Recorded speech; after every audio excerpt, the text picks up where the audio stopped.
Sometimes the kindest thing anyone can do is open their door when the whole world has shut theirs.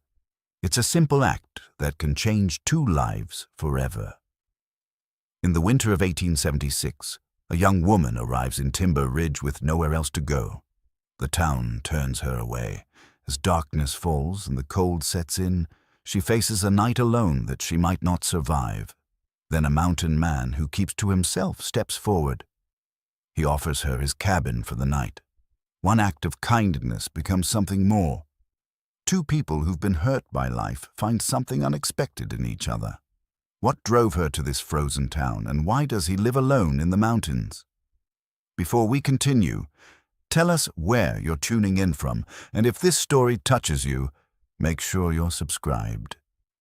The stagecoach rattled to a stop in front of the Mercantile, its wheels crunching against the frozen mud of Timber Ridge's main street. Sarah Brennan stepped down carefully, her worn boots finding purchase on the icy ground. She carried a single carpet bag, its leather cracked and faded from years of use. Everything she owned in this world fit inside that bag, and even that felt like too much weight to bear. The cold hit her immediately. It was a different cold than St. Louis, sharper, meaner, the kind that found its way through every layer of clothing and settled into your bones. She pulled her thin shawl tighter around her shoulders, knowing it would do little good. The coat she'd pawned 3 weeks ago would have been useful now, but there had been no choice. She'd needed the money for the stage fare. Timber Ridge was smaller than she'd imagined. A single dirt road lined with wooden buildings, most of them looking like they'd been thrown up in a hurry and never properly finished. The Mercantile, a saloon with a crooked sign, a blacksmith's forge silent in the late afternoon, and what appeared to be a boarding house with a hand-painted shingle that read, Mrs. Hadley's Rooms. There was no train station, no telegraph office, no bank. Just a collection of structures huddled together against the wilderness as if seeking comfort in numbers. Sarah had studied the town from inside the stage during the last mile of approach. She'd memorized the layout, planned her first steps. The boarding house would be her first stop, then the Mercantile to inquire about work. She had $17.30 remaining, enough for perhaps 2 weeks of room and board if Mrs. Hadley's rates were reasonable. By then, she would need employment. She could sew, she could cook, she could keep accounts. Surely a frontier town needed someone with those skills. But as she stood on that frozen street, carpetbag in hand, she felt the eyes on her. They watched from the Mercantile window, from the saloon doorway, from the shadowed spaces between buildings. Not curious eyes, suspicious ones, hostile ones. A woman in a severe gray dress emerged from the boarding house. She was perhaps 50, with iron-gray hair pulled back so tightly it seemed to stretch her features. Her mouth was a thin line of disapproval. "Mrs. Hadley?" Sarah asked, stepping forward with what she hoped was a respectful smile. "I am." The woman's voice was as cold as the air. "I'm looking for a room, just temporary, until I can find more permanent arrangements. I can pay in advance." "No rooms available." Mrs. Hadley's response was immediate. Final.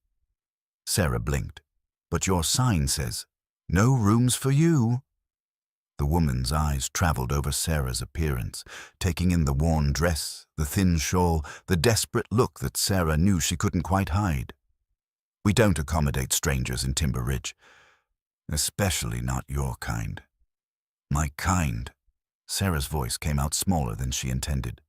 "Women traveling alone, running from something most likely. We've got enough troubles without importing more." Mrs. Hadley turned to go back inside. "Please." The word escaped before Sarah could stop it. "I'm not running from anything. I'm a widow. I'm respectable. I just need—" "No." The door closed with a definitive thud. Sarah stood there for a moment, the cold seeping deeper. She turned toward the Mercantile, but the face in the window disappeared before she could approach. The saloon was not an option. A woman alone would find no help there, only trouble. She walked the length of the street, trying 2 other establishments, receiving the same response. Closed doors, turned backs. Silence. By the time the sun began its descent behind the mountains, Sarah understood. Timber Ridge had decided she was unwelcome, and nothing she said or did would change that. The stage had already departed, the driver not bothering to check if his passenger had found accommodation. The next stage wouldn't come through for 3 days. She found herself back in the center of town, standing near the water trough that had frozen solid. The temperature was dropping fast.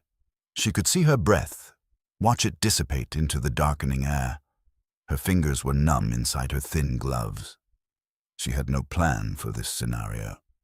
In all her careful planning, she had never imagined an entire town simply refusing to acknowledge her existence. The thought crossed her mind that she might die here, freeze to death on this street while people watched from behind their curtains. She'd heard stories of such things. People found frozen in the spring thaw. They'd bury her in an unmarked grave, and no one would ever know what became of Sarah Brennan. She reached into her coat pocket and pulled out the small daguerreotype she kept there. Her mother's face looked back at her, serious and dignified in the formal pose the photographer had required. Taken 20 years ago, when Sarah was just a child. Her mother had died the following winter, consumption taking her slowly and painfully. The photograph was one of the few things Sarah's father hadn't sold or gambled away before his own death. "I'm sorry, Mama," she whispered. "I tried to make it to the homestead. I tried to find the place you told me about. I'm sorry I failed." "You talking to ghosts, miss?" The voice startled her. She turned to find a man standing a few feet away, so still and quiet she hadn't heard his approach. He was tall, broad-shouldered, with dark hair that fell past his collar and a beard that was more functional than fashionable. He wore buckskin and fur, layers of clothing that spoke of someone who knew how to survive in this climate. His eyes were gray, weathered at the corners, and they studied her with an expression she couldn't quite read. "I'm sorry," she said, tucking the daguerreotype away. "I didn't mean to disturb anyone." "You didn't disturb me." He glanced around the empty street. "Seems like you're the one been disturbed. Town turn you away?" Sarah nodded, not trusting her voice. The man was quiet for a long moment. He looked toward the mountains, then back at her. "You got anywhere to go?" "No." Another silence. Sarah could hear the wind picking up, whistling through the gaps between buildings. She could feel the darkness settling in, heavy and absolute. "I got a cabin up the mountain," the man said finally. "About an hour's ride. It's not much, but it's warm and it's dry. You can stay there tonight, just tonight," he added quickly, as if worried she might misunderstand. "I'll bring you back to town in the morning, or take you to the next settlement if you prefer." Sarah looked at him. She knew she should be afraid. A strange man, offering to take her to an isolated cabin in the mountains. Every warning her mother had ever given her said to refuse. But those warnings assumed she had alternatives, assumed there were other doors to knock on, other choices to make. "Why would you help me?" she asked. The man's expression shifted, something painful crossing his features before he controlled it. "Because someone should have," he said simply. Sarah made her decision. "All right," he nodded once. "My horse is at the livery. You wait here. I'll bring him around." He disappeared into the shadows between buildings, moving with a quiet grace that seemed at odds with his size. Sarah stood alone again, but this time with something she hadn't felt in months, a small spark of hope. When he returned, leading a large roan horse, he helped her up into the saddle with a gentleness that surprised her, then swung up behind her. She felt his arms come around her as he took the reins and realized she didn't even know his name. "I'm Sarah," she said. "Sarah Brennan." "Elijah Thorne," he replied. "Most folks call me Eli." They rode out of Timber Ridge as full darkness fell, heading up into the mountains where the snow lay deep and the pines stood like silent witnesses. Sarah didn't look back at the town. There was nothing there for her now. What she didn't know, what she couldn't know, was that Eli Thorne was riding into his own past as much as she was, riding toward an uncertain future, and that the simple act of offering shelter would change both their lives in ways neither could imagine. The cabin appeared through the trees like something from a dream. Sarah had expected a rough shelter, perhaps little more than 4 walls and a roof. Instead, she found a solid structure built with care and skill. The logs were chinked properly against the wind, the roof was tight, and smoke rose from a stone chimney. A small porch ran along the front, and even in the darkness she could see the neat stack of firewood under the eave. Eli dismounted first, then helped her down. Her legs were unsteady after the cold ride, and she stumbled slightly. His hand steadied her elbow. "Careful," he said. "Ground's icy." He led the horse to a small lean-to stable beside the cabin, tending to the animal with efficient movements while Sarah waited on the porch. She stamped her feet, trying to restore feeling to her toes. The temperature had dropped further during the ride, and she could see her breath forming thick clouds in the air. When Eli opened the cabin door, warmth flooded out. He'd left a fire banked in the hearth before riding into town, and it had kept the single room comfortably heated. Sarah stepped inside and stopped, surprised again by what she found. This was not the rough bachelor quarters she'd anticipated. The cabin was small but thoughtfully arranged. A bed stood in one corner, made up with what looked like a patchwork quilt. A table and 2 chairs occupied the center of the room, and shelves lined one wall, holding not just supplies, but books, at least 24 of them. A rocking chair sat near the hearth, and cooking implements hung from hooks with military precision. Everything was clean, organized, cared for. But it was what sat in the far corner that made Sarah's breath catch. A cradle, small, beautifully carved, made from light pine wood. Even from across the room she could see the care that had gone into its construction. The rockers were smooth and even, the sides decorated with simple but elegant designs. Leaves and flowers, carved with a steady hand. It was covered with a cloth, as if someone had put it away carefully but couldn't quite bring themselves to remove it from sight entirely. Eli closed the door behind them, shutting out the cold. He moved to the hearth and began building up the fire. "There's water in the pitcher," he said, not looking at her. "Basin's on the shelf. I'll heat some for washing if you'd like." Sarah couldn't stop looking at the cradle. She knew she should say something, thank him for his hospitality, but the words stuck in her throat. That cradle spoke of things too painful to acknowledge. Hopes and plans and a future that had never come to pass. "You can take the bed," Eli continued, still focused on the fire. "I'll sleep in the chair. Won't be the first time." "Mr. Thorne?" "Eli." "Eli." She turned to face him. "I don't want to intrude on your privacy. The cradle. You had a family." His hands stilled on the poker he'd been using to adjust the logs. For a long moment he didn't move, didn't speak. When he finally stood and turned toward her, his face was carefully blank. "Had," he said. Past tense. 8 years past. "I'm sorry." "No need to be sorry. You didn't know." He moved to the shelves, pulling down tin plates and cups. "You hungry? I've got beans and cornbread. Not fancy, but it's filling." Sarah recognized the deflection. She'd used the same technique herself often enough. "I'm hungry," she said quietly.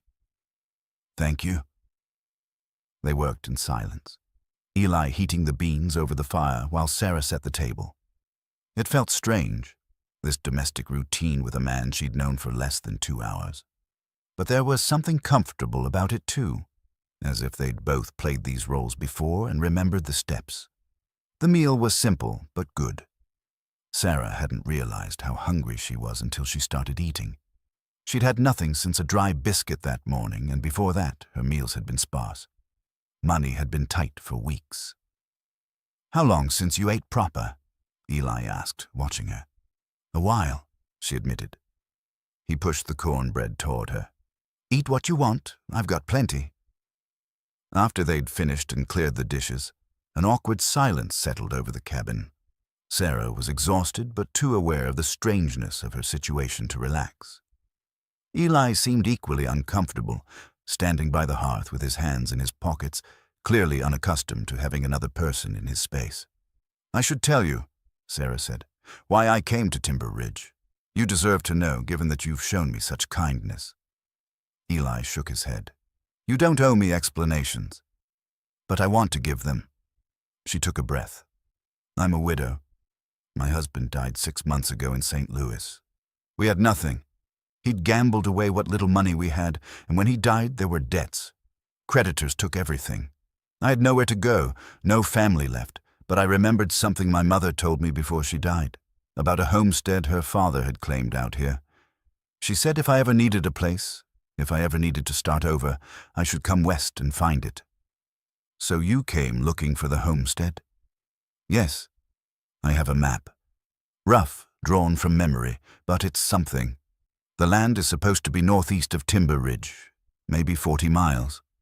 I thought if I could find it, I could claim it somehow, make a life there." She laughed bitterly. "It sounds foolish now, saying it out loud." "It's not foolish," Eli said. "It's brave. It's desperate. Sometimes they're the same thing." He moved to the shelves and pulled down a bottle of whiskey and 2 glasses. He poured a small measure into each and handed one to Sarah.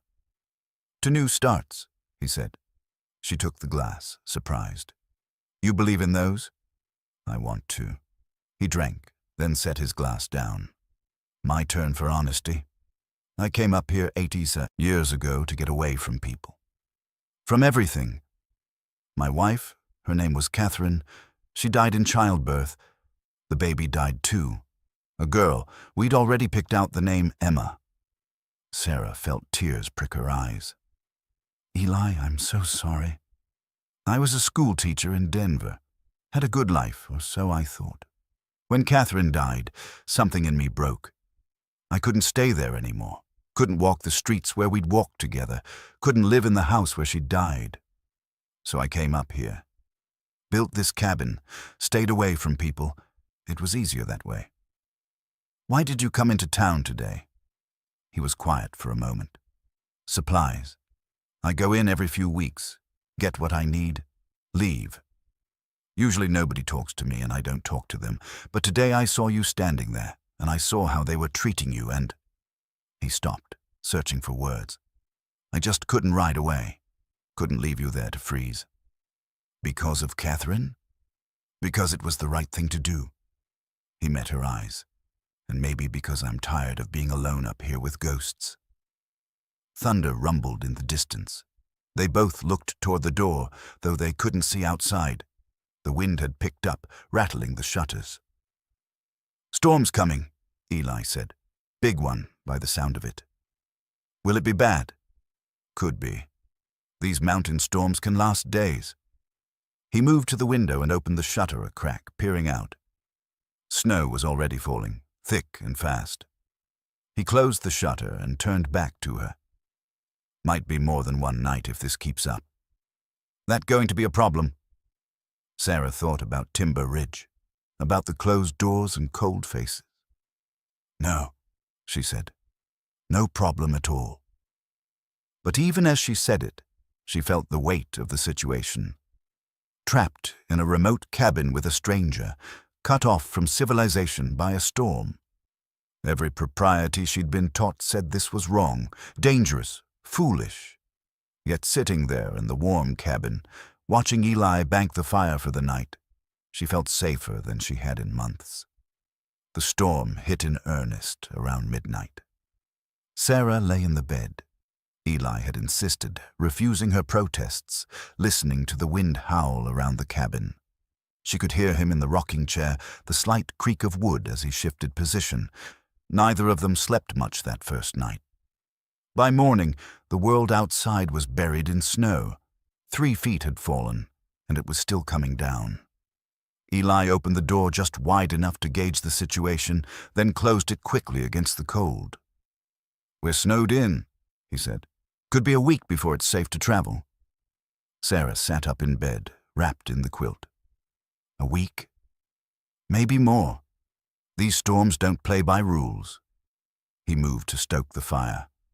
I've got supplies to last. We'll be fine.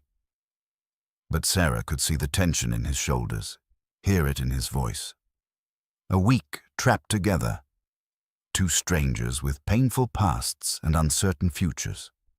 What had seemed like simple kindness the night before suddenly felt like something much more complicated. Outside, the snow continued to fall, burying the world in white silence. Inside, two people who'd thought themselves beyond hope or healing began the slow, difficult process of learning to trust again. The snow began to melt on the 10th day, not rapidly, but enough to suggest that winter might eventually release its grip. Sarah woke to the sound of water dripping from the eaves, a rhythm like a heartbeat. Spring was still weeks away, but the promise of it hung in the air. She found Eli at the table, studying a piece of paper with intense focus. As she approached, she recognized it, the map her mother had drawn, the one showing the way to the family homestead. "I found it in your bag," Eli said without looking up. "Needed to mend the leather and it fell out. I wasn't prying." "I know." She sat across from him, pulling her shawl tighter. "What do you think?" "I think it's rough. No scale, no landmarks I recognize. But the general direction is right. Northeast, into the disputed territories." He traced a line with his finger. "This area here, if I'm reading it right, that's near the old trading post route. Haven't been that way in years, but I remember it being rough country." "Disputed territories," Sarah repeated. "What does that mean?" Eli leaned back, his expression serious. "Means the government claims it, but so do the Lakota, and nobody's quite settled who has the right. Means there are people there who don't care much for law or boundaries. Prospectors, trappers, men running from something. It's not safe country for a woman alone. I won't be alone forever. Once I reach the homestead, I can what?" Eli's voice was sharp. "Build a cabin by yourself, clear land, defend yourself against whoever might decide to take what you've claimed." He shook his head. "Sarah, I admire what you're trying to do, but you need to understand what you're walking into." Sarah felt anger flare. "So what would you have me do? Go back to St. Louis? There's nothing for me there. No home, no family, no prospects. At least here I have a chance. A chance to get killed. A chance to build something that's mine." She stood, pacing to the window. The snow glittered in the morning sun, beautiful and treacherous. "You don't understand. You're a man. You can choose to live alone in the mountains, and people think you're independent, strong. When a woman does it, she's just desperate or crazy. I don't think you're desperate or crazy." She turned to face him. "Then what do you think?" Eli was quiet for a long moment. "I think you're brave. I think you're determined. And I think that might not be enough out there."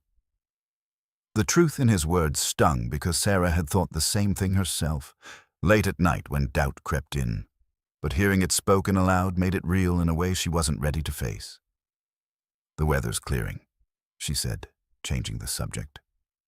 "I should start thinking about moving on soon. It'll be another week at least before the trails are passable. Maybe 2. Eli stood and went to the hearth, stirring the coals. No point in planning until then.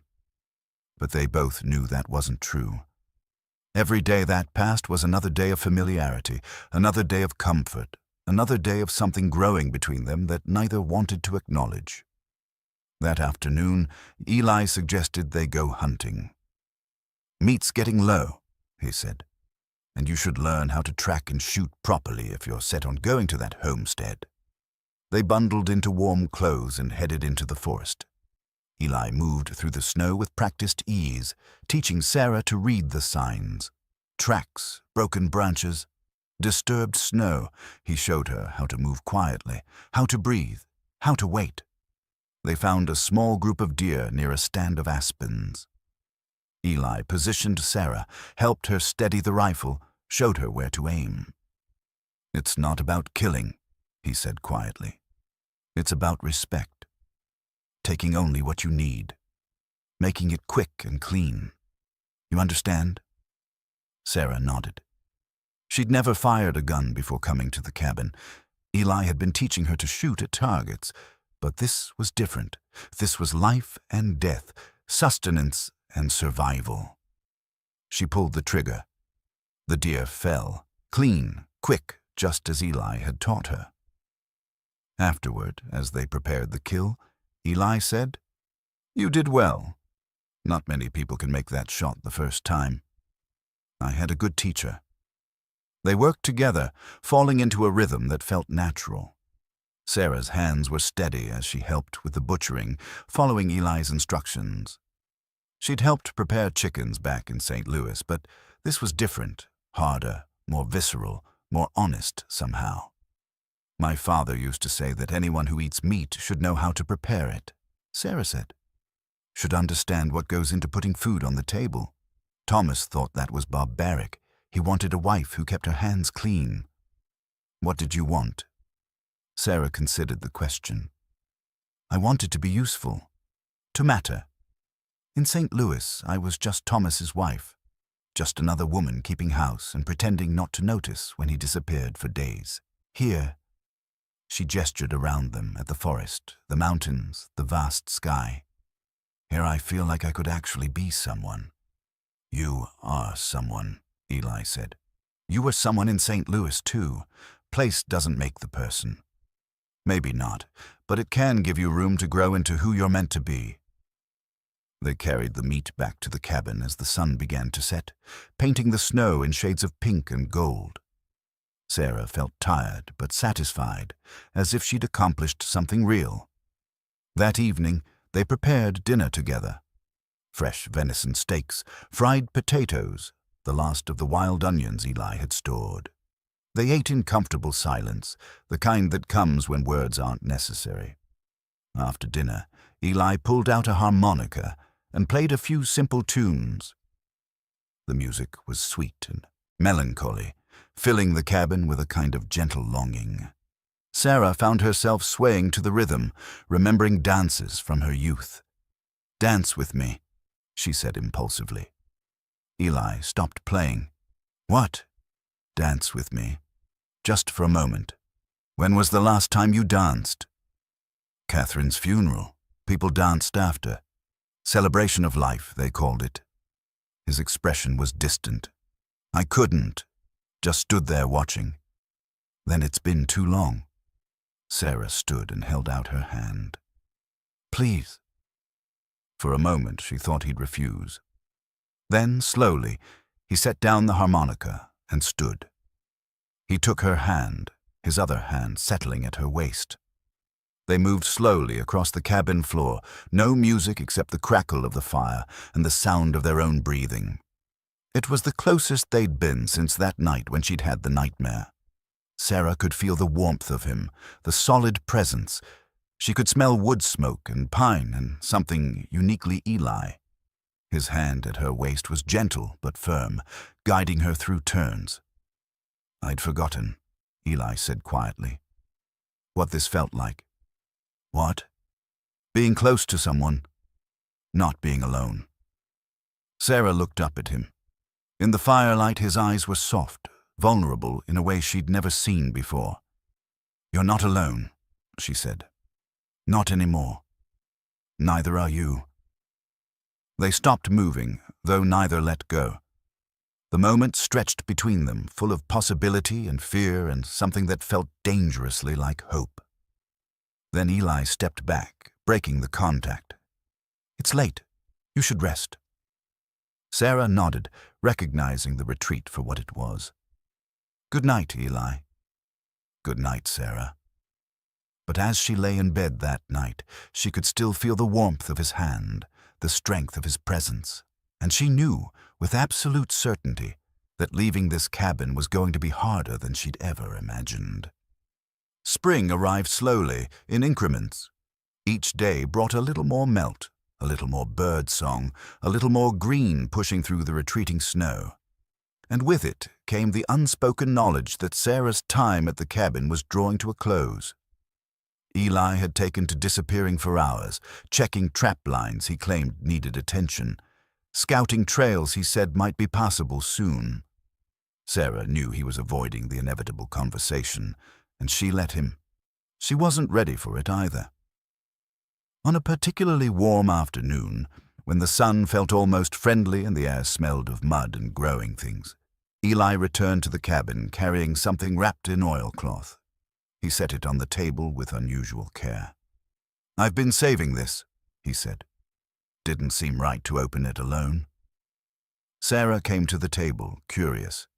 Eli unwrapped the cloth to reveal a small tin with faded lettering. "Fine Ceylon tea." "I bought it in Denver," Eli explained, "the year before Catherine died. She loved tea, but we could rarely afford the good stuff. I was saving it for a special occasion. After she died, I couldn't bring myself to open it. Seemed wrong, drinking it without her." "Eli, but I realized something," he continued. "She wouldn't have wanted it to go to waste. She would have wanted me to share it with someone, enjoy it, let it be what it was meant to be." He looked at Sarah. "I'd like to share it with you." Sarah felt tears prick her eyes. "I'd be honored." They prepared the tea with ceremony, heating water to the right temperature, steeping it for exactly the right amount of time. When they finally sat across from each other, cups in hand, the aroma filled the cabin, fragrant, complex, promising warmth. "To Catherine," Sarah said softly, raising her cup. "To Catherine," Eli agreed, "and to new beginnings." They drank in silence for a while. The tea was everything Eli had hoped. Smooth, rich, worth the wait. Sarah closed her eyes, savoring it. "Tell me about your dreams," Eli said suddenly, "before everything went wrong. What did you want your life to be?" Sarah opened her eyes, considering. "I wanted a home, a real one, not just a building. I wanted to wake up in the morning and feel like I belonged somewhere. I wanted—" She paused, searching for the right words. "I wanted to matter to someone, to be more than just a burden or an obligation. You're not a burden, Sarah. I know that now. Here, with you, I felt more valued in 3 weeks than I did in 8 years of marriage." She set down her cup. "What about you? What did you dream about?" "I wanted to make a difference. Thought teaching was the way to do that. Shape young minds, help them see the world differently." He smiled sadly. "Then I wanted a family, a house full of children's laughter, books on every surface, a wife who'd argue with me about philosophy over dinner. Catherine did that. All the time. She was the smartest person I ever met. Could outthink me on any topic and did it with such grace that I couldn't even be mad about it." His voice was warm with memory. "I miss that. Miss having someone who challenges me, makes me better." "You've made me better," Sarah said. "Stronger, more capable. You've given me tools I'll need for whatever comes next." What does come next, Sarah? There it was, the question they'd been avoiding. "I still need to find the homestead," she said. "I have to at least try. If I don't, I'll always wonder what might have been. And if I asked you to stay?" The words hung in the air between them. Sarah's heart hammered against her ribs. "If I asked you to stay here," Eli continued, his voice rough with emotion, "to build a life here, with me, what would you say?" "I'd say—" Sarah stopped, tears streaming down her face now. "I'd say that I've fallen in love with this place, with this life, with you." Eli stood abruptly, moving to the window. His back was to her, his shoulders tense. "Don't say that." "Why not?" "It's true. Because I can't protect you. Because this life is hard and lonely and I've already lost everyone I loved. Because I'm terrified that if you stay, if we try this, it'll end the same way." He turned to face her, and she saw fear naked in his eyes. I can't bury another person I love, Sarah. I can't. Sarah rose and went to him. She took his face in her hands, making him look at her. Life doesn't come with guarantees, Eli. We both know that better than most, but we have a choice. We can hide from the possibility of pain, or we can choose to live anyway. Choose to love anyway. I don't know if I'm strong enough. You are. You've been strong enough to survive 8 years alone. You're strong enough to try again. He pulled her close then, holding her as if she might disappear. Sarah wrapped her arms around him, feeling the way he trembled, feeling her own fear and hope tangled together. I'm scared, he whispered into her hair. So am I. They stood like that for a long time, holding each other in the quiet cabin while spring advanced outside and the future waited, uncertain and terrifying and full of possibility. Finally, Eli pulled back just enough to look at her. The homestead. We should still go look for it. Together. If it's there, if it's viable, maybe we could build something there. Start fresh. Together, Sarah agreed. But Sarah, he touched her face gently. Whatever we find out there, whatever happens, you need to know something. This cabin, this place, it's not just mine anymore. It's yours too. You have a home here, always, no matter what. Sarah kissed him then, a gentle press of lips that held all the things they hadn't said, all the promises they were too scared to make. When they pulled apart, both were smiling through tears. We're quite the pair, Sarah said, echoing Eli's words from weeks before. Yes, Eli agreed. We are. Outside, the last of the snow melted away, and the world turned green with hope. They spent the next week preparing for the journey to find Sarah's homestead. Eli repaired the pack saddle, checked and rechecked their supplies, made sure they had enough ammunition and medical supplies for any contingency. Sarah watched him work, seeing the military precision in his preparations, the careful attention to detail. You do this like you've done it before, she observed one afternoon. Planned expeditions into dangerous territory. Eli paused in his work. I've done my share of traveling in rough country, but not as a school teacher. He didn't answer, just continued checking the knots on the pack. Sarah had been noticing things. The way Eli moved, balanced, aware, as if some part of him was always assessing threats. The way he positioned himself in a room, always with his back to a wall, always with clear sight lines to the door. The scars on his body that she'd glimpsed when he changed shirts. Not the kind you got from accidents, but from deliberate violence. That evening, while Eli was outside tending the horse, Sarah made a decision. She'd been respecting his privacy, not searching through his things, but something nagged at her. If they were truly going to build a life together, she needed to know who she was building it with. She found the chest under the bed, a solid wooden box with a simple lock. The key hung on a nail behind a stack of books, not hidden exactly, but out of casual sight. Sarah took it, her hands shaking slightly, and opened the chest. Inside, carefully wrapped in oilcloth, she found a gun belt with a holster that showed years of use. Beneath that, a leather folder containing papers, and on top of everything, a poster, yellowed with age, corners torn, but still readable. The man in the sketch was younger, clean-shaven, but unmistakably Eli. Above the drawing, bold letters proclaimed, Marshal Elijah Thorne, U.S. Marshal Service. Below that, in smaller print, presumed dead in the line of duty, 1868. Credited with dismantling the Crawford gang, survived by none.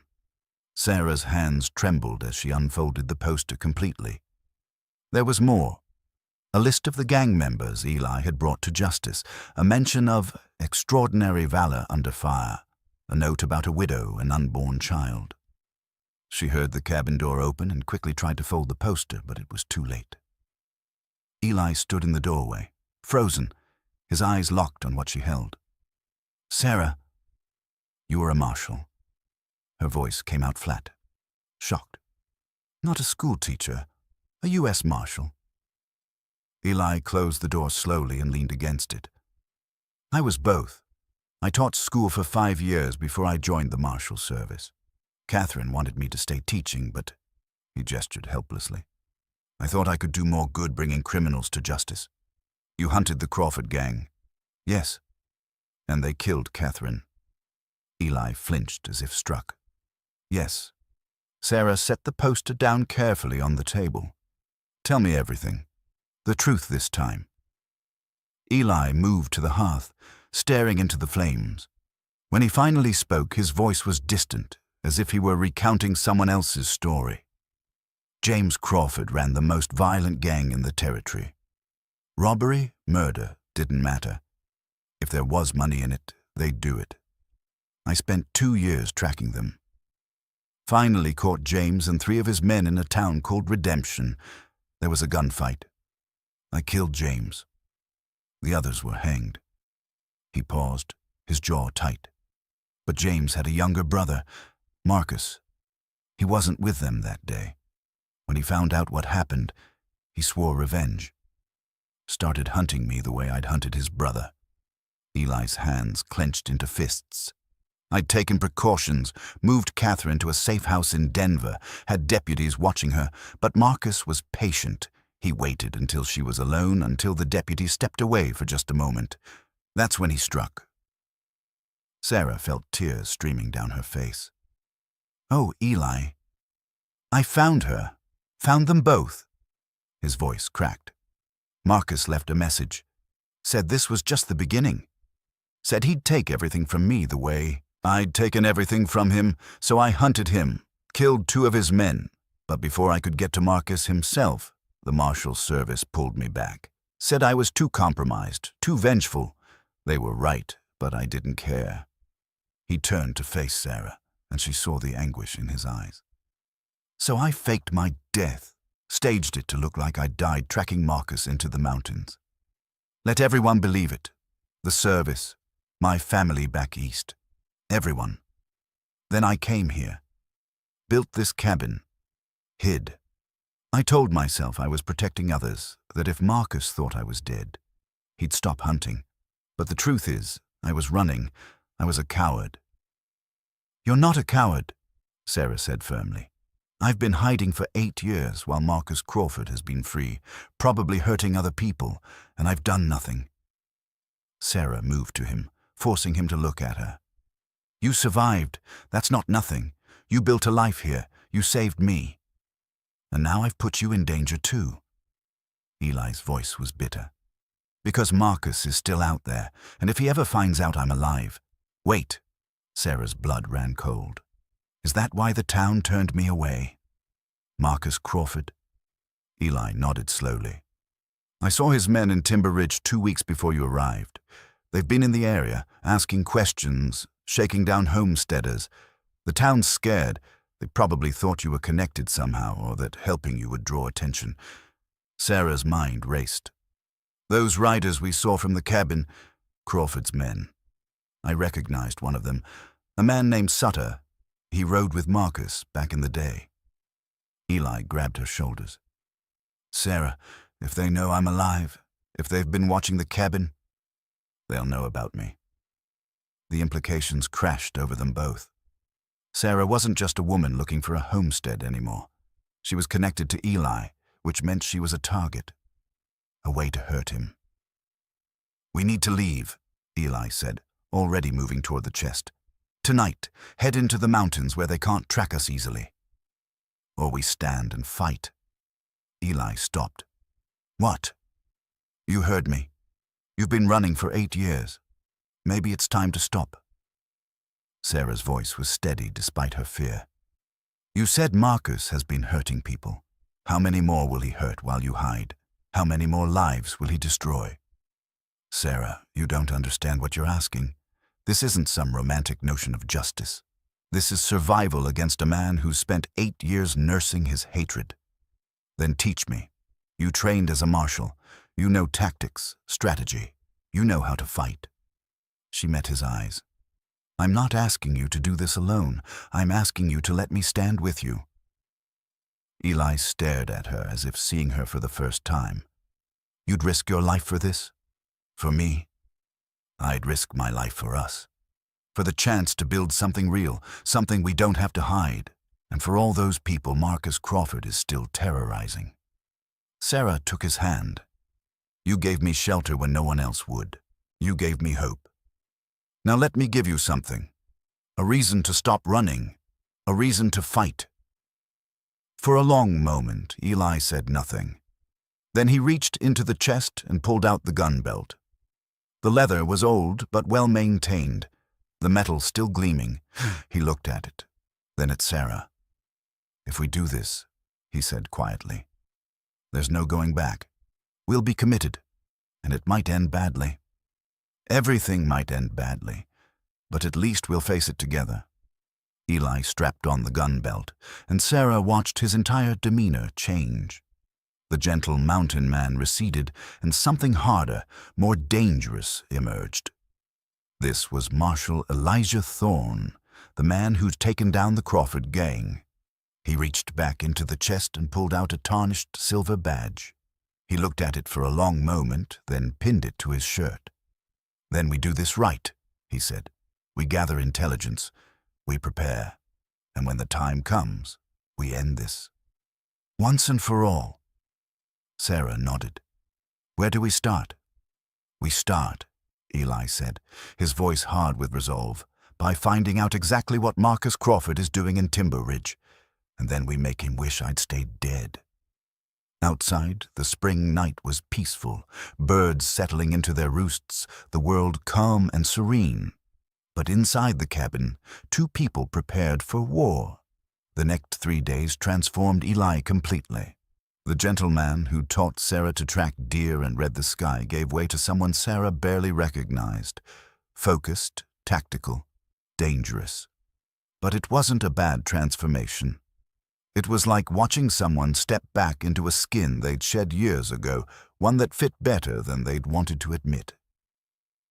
He started by teaching her properly how to handle weapons, not the careful, patient lessons of before, but intense training that assumed the worst. Out here, you get one chance, Eli said, positioning her with the rifle. Maybe 2 if you're lucky. Hesitate and you're dead. Miss and you're dead, understand? Sarah nodded, her hands steady on the weapon. She'd thought she understood before, but this was different. This was preparing for men who wanted to hurt them, not animals who were simply trying to survive. They practiced from dawn until dusk, shooting, reloading, moving while shooting. Eli taught her how to use cover, how to anticipate an attacker's movements, how to stay calm when fear wanted to take over. He taught her where to aim if she truly needed to stop someone, not to wound, not to warn, but to end the threat. I know this seems harsh, Eli said one evening as they cleaned the weapons, but sentiment gets you killed. If Marcus's men come, they won't hesitate. They won't show mercy. You can't either. I understand, and she did, though the weight of it settled heavy in her chest. But it wasn't just combat training. Eli also taught her tactics, how to read terrain, how to set traps, how to think like someone hunting you so you could stay one step ahead. He drew maps in the dirt, showed her approaches to the cabin, weak points and strong points. We have advantages, he explained. We know this ground, we can prepare it. And they think I'm either dead or soft from years of hiding. They'll underestimate us. Will it be enough? Eli looked at her seriously. I don't know, but it's what we've got. On the 3rd day, Eli made a decision. I need to go into Timber Ridge, talk to some people, find out exactly what Crawford's operation looks like. I'm coming with you. Sarah, we're in this together, remember? Besides, they've already seen me. If you suddenly show up without me, that'll raise questions. Eli considered, then nodded. You're right, but we need a story, something that explains why you're still with me. They worked out the details as they rode down the mountain. Sarah would be Eli's sister-in-law, Catherine's younger sister, who'd come west after her husband died. It wasn't far from the truth, which would make it easier to maintain. They'd come to town for supplies and to inquire about land patents, perfectly normal business that wouldn't draw attention. Timber Ridge looked different in the spring sunshine. Less hostile, more weary. The people who watched them ride in weren't suspicious so much as frightened. Sarah saw it in the way they glanced at the saloon, in the way they hurried about their business without meeting anyone's eyes. Eli led them to the mercantile, the one place he'd had semi-regular dealings. The owner, a gray-haired man named Morrison, looked up as they entered. His eyes widened slightly when he recognized Eli, then Sarah. "Thorne?" he said neutrally. "And miss, thought you'd left the territory." "My sister-in-law needed help settling her late husband's affairs," Eli said easily. "Figured I'd bring her by, see if you had any news about land patents in the Northeast Territories." Morrison's eyes darted to the window, then back. "Not much news worth sharing. You folks need supplies." While Eli discussed what they needed, Sarah wandered the store, noting the layout, the other customers. 3 men at the back, playing cards and drinking, eyes that tracked her movement. Crawford's men had to be. She kept her expression neutral, interested in the merchandise, but not too interested in them. She heard fragments of their conversation, carefully catalogued each detail. They were talking about the boss coming through in a few days, about finally getting that northern route secure, about teaching homesteaders their place. When they left the mercantile, supplies packed on the horse, Sarah relayed what she'd heard. "Northern route," Eli mused. "That's your homestead area. He's been expanding his control, probably running guns or whiskey, using the remoteness as cover. So the homestead is probably right in the middle of his operation." Eli's expression was grim, which means finding it might give us leverage. As they prepared to leave town, a woman approached, older, stern-faced.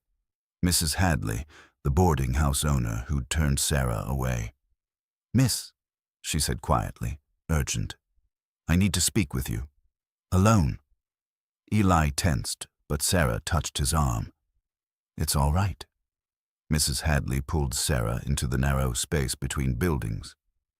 "I'm sorry about before, about turning you away. But you need to understand.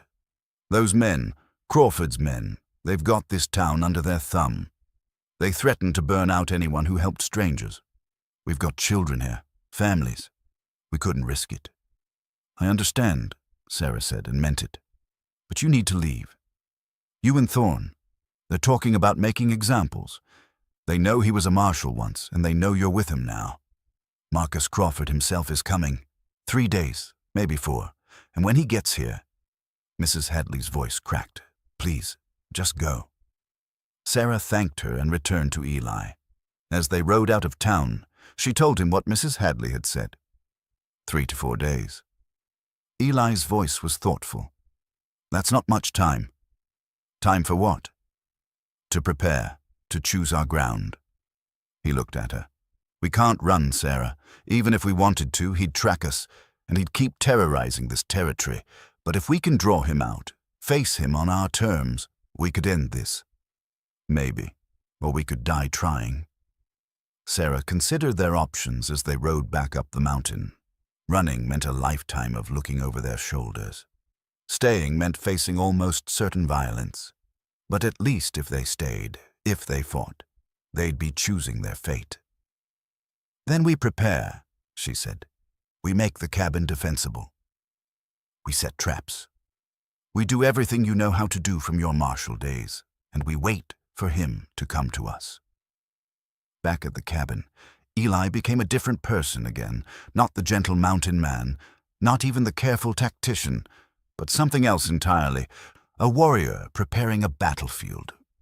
He walked the perimeter of the cabin, making notes. He identified approach routes, choke points, areas where attackers would be vulnerable. Then he began the work of transforming his peaceful home into a fortress. They dug rifle pits at strategic points, camouflaged with brush. They strung tripwires in the woods, connected to bells that would give warning. They moved supplies, ammunition, water, food, to positions throughout the cabin where they could be accessed, even under fire. Eli showed Sarah how to barricade the door, how to create firing positions at the windows. "If they come at night," Eli explained, "they'll expect us to be asleep, vulnerable. So we'll take turns on watch. If they come during the day, they'll try to draw us out. We stay inside, make them come to us." One evening, as the sun set and they paused in their preparations, Sarah found Eli standing at the cradle. He'd moved it from the corner to a shelf, dusted it, restored it to a place of honor. "I've been carrying guilt for 8 years," he said quietly. "Guilt over Catherine, over Emma, over failing to protect them. But I realize now that guilt was keeping me from living, from healing, from being who I needed to be." He turned to Sarah, and she saw peace in his eyes. Not the peace of someone who'd given up, but the peace of someone who'd made a choice. "Whatever happens," he said, "I want you to know something. These weeks with you, preparing for this, facing this together, they've given me back something I thought I'd lost forever. Purpose. Hope. A reason to fight that isn't just revenge." Sarah went to him, took his hands. "I love you, Eli. No matter what happens, I need you to know that." "I love you too." He reached into his pocket and pulled out a simple band, a ring fashioned from a silver coin, hammered smooth and polished. "I made this. It's not much, but if we survive this, if we make it through, marry me, Sarah. Build a life with me." Sarah took the ring with trembling fingers. Yes, of course I will." He slipped it onto her finger, and she felt the weight of it, not heavy, but present. A promise. A future, if they could claim it. That night they held each other close, knowing that in a few days everything would change. They talked about the life they'd build if they survived. Maybe not at the cabin, maybe not at the homestead, but somewhere. Together. They talked about children, about growing old, about all the ordinary, precious things they'd once taken for granted. And when dawn came, they returned to their preparations with renewed purpose. On the morning of the 4th day, Eli finished the last trap, a deadfall positioned on the main approach route. As he armed it, he looked back at the cabin, at Sarah standing on the porch with a rifle in her hands and determination in her eyes. "They'll come today or tomorrow," he said. "I can feel it." Sarah nodded. "Then we're ready." Eli pulled out his badge, tarnished but still bearing the words U.S. Marshal, and pinned it to his shirt. It was a declaration, a challenge, a line in the sand. "Let them come," he said, and they waited. "You've got a choice, Thorne," Crawford shouted. "You come out, face me like a man, and I let the woman ride away. My quarrel's with you, not her." "Don't believe him," Sarah whispered. "I don't," Eli replied. Then, louder, "How do I know you'll keep your word?" Crawford's laugh was harsh. "You don't, but what choice do you have? You can't hold out forever. Sooner or later, we'll burn you out, and then she dies screaming. Your choice, die quick and clean, or watch her suffer first." Eli closed his eyes briefly. Sarah saw the calculation happening behind them. Marshall's thinking, weighing odds and outcomes. She knew what he was considering. "No," she said firmly. "We do this together, or not at all." "Sarah, no." She gripped his arm. "You're not sacrificing yourself. That's not how this ends." Eli looked at her, and something passed between them, understanding, love, acceptance. They would stand together, whatever came. "I've got a counter-offer," Eli called out. "You leave now, take your men, and I don't hunt you down like I did your brother." Big words from a dead man. Crawford's voice shifted, moving position. He was circling, trying to find a weak point. Eli tracked the movement, then made a decision. He reached to the shelf and carefully lifted down the carved wooden horse, the toy he'd made years ago for Emma. He set it gently on the table, a reminder of what was at stake, of why he couldn't fail again. Then he turned to Sarah with absolute focus. "Listen carefully. I'm going to draw them out. When I give the signal, 3 shots rapid, you cover the east approach. Don't hesitate, don't think. Just shoot. What are you going to do?" "Something stupid." He kissed her quickly. "Trust me." Before Sarah could protest, Eli moved to the door. He took a breath, then opened it and stepped out onto the porch, hands raised but gun belt still strapped on. "Crawford," he shouted. "You want me? Here I am." Sarah's heart stopped. She moved to the window, rifle ready, trying to see what Eli was planning. Crawford emerged from the trees, flanked by Sutter and 2 others. 4 against 1, with more likely hidden. Crawford was older than Eli, maybe 50, with graying hair and eyes that held too much hatred. "Finally," Crawford said. "The mighty Marshal Thorne. You look older, softer. 8 years of hiding will do that to a man." 8 years of healing, Eli corrected. Of finding reasons to live instead of reasons to kill. But you wouldn't understand that. Crawford's face twisted. "My brother was all I had. You took him from me. Your brother killed innocent people. He chose his path. And you chose yours." Crawford's hand moved toward his gun. "Let's see if you're still fast." What happened next took seconds but felt like hours. Crawford drew. Eli's hand blurred to his weapon. 2 shots rang out simultaneously. Crawford staggered back, blood blooming on his shoulder. Eli stood untouched, smoke curling from his barrel, but then Sutter and the others opened fire. Eli dove off the porch, rolling behind the water trough as bullets chewed up the wood. He fired 3 times rapid. The signal. Sarah didn't hesitate. A man broke from the east tree line, trying to flank. She fired, and he went down. Another appeared, and another shot. Her hands were steady, her mind clear, everything Eli had taught her focusing into this moment. From behind the trough, Eli was picking off Crawford's men with precise shots, his martial training evident in every movement, economy of motion, efficiency of purpose. These weren't the actions of a soft hermit. This was a professional at work. Crawford, bleeding but not beaten, fired at Eli. The bullet ricocheted off the trough.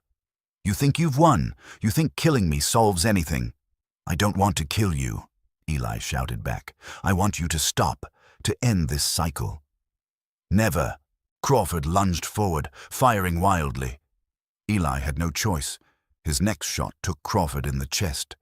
The older man fell hard, gun dropping from his hand. Sutter and the remaining man saw their boss fall. They looked at each other, then at Eli, calculating odds that were no longer in their favor. Slowly, they raised their hands. "Smart choice," Eli said, not lowering his weapon. "Drop the guns. Kick them away." They complied. Sutter's face was bitter. "The Marshal Service won't thank you for this. You're still dead to them. Don't need their thanks. Just need this to be over." Sarah emerged from the cabin, rifle ready. Together, they kept the men covered while Eli checked Crawford. The old outlaw was still breathing, but barely. "Why?" Crawford whispered, blood on his lips. "Why couldn't you just stay dead?" "Because," Eli said quietly, "someone needed me, and I needed to stop being afraid of living." Crawford's eyes closed. His breathing stopped. The silence that followed was profound. After months of tension, years of running, it was finally over. 6 weeks later, Sarah stood on the porch of the cabin, watching the sun set over the mountains. The spring had fully given way to early summer, and the world was green and alive. Birds sang in the trees. A warm breeze carried the scent of wildflowers. Behind her, she heard Eli moving inside, the familiar sounds of him preparing dinner. The cabin felt different now. Lighter somehow, as if a weight had been lifted from its walls. The cradle sat in the corner, no longer covered, no longer a monument to grief, but a promise of possibility. After the confrontation, they'd ridden to the nearest town with a law office, bringing Sutter and the other surviving member of Crawford's gang as prisoners.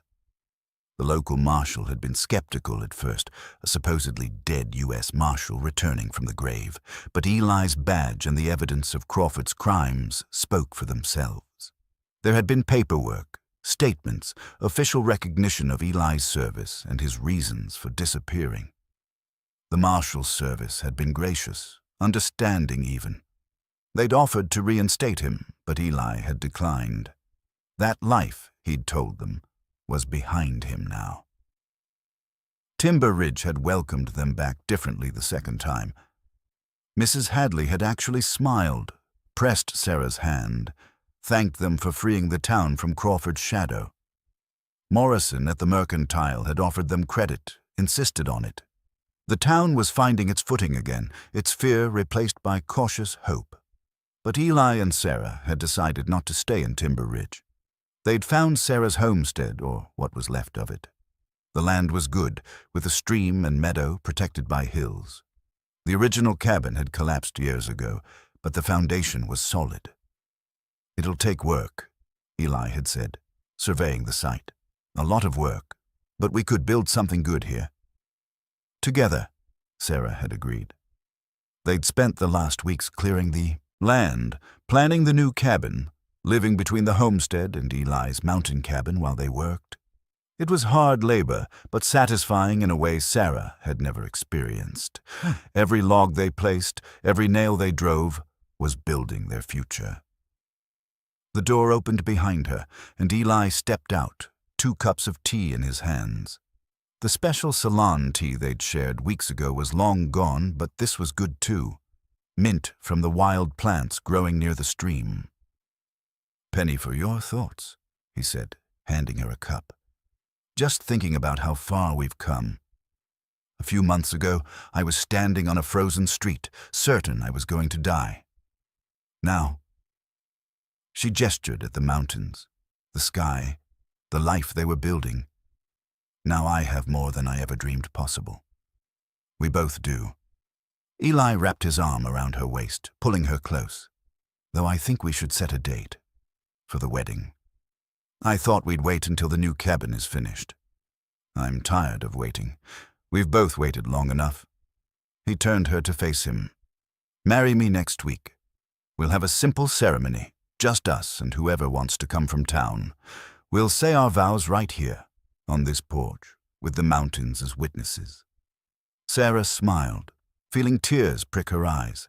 Happy tears this time. Next week, then. The traveling preacher came the following Sunday along with half of Timber Ridge.